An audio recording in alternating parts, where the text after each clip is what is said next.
喺香港度做融資嘅話咧，銀行會有啲咩要求咧？第一個就係公司嘅成立年期。當你間公司成立越長，即係代表你間公司就越成熟，銀行咧就越安心。其實佢哋銀行內部咧以前咧有一個數據嘅，佢哋話初創嘅企業頭1年咧會死一大批。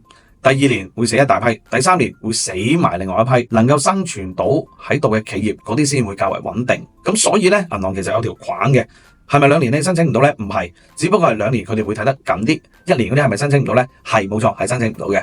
3年以上嘅係會鬆手啲咯。第2點就係睇下你個流水大細啦。你如果1年先做得嗰100-200萬生意，銀行其實佢哋都有成本㗎。你100-200萬最多咪借幾廿萬俾你。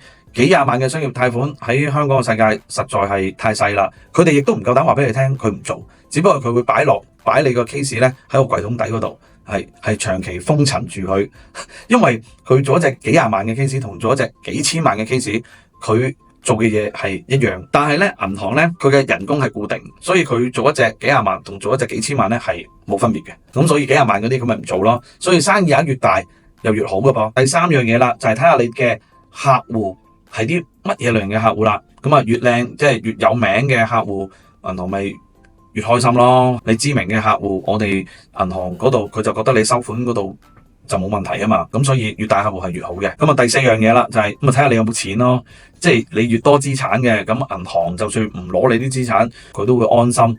其實背後有2個諗法嘅，第一個諗法就係話你盤生意應該之前係做得好好，所以你先能夠累積到其他嘅資產。第2樣嘢就係你有資產，雖然唔係俾佢，但係佢都起碼知道話你有資產，你走佬嘅風險咧係低好多啦。今集就分享到呢度先，下集又講過其他嘢，再見。